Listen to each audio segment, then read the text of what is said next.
យើងសាងក្តីស្នេហ៍បងជាបង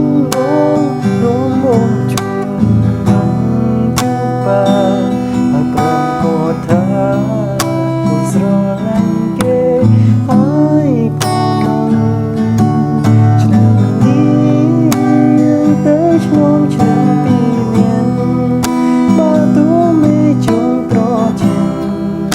លះអូនក៏សូនងសា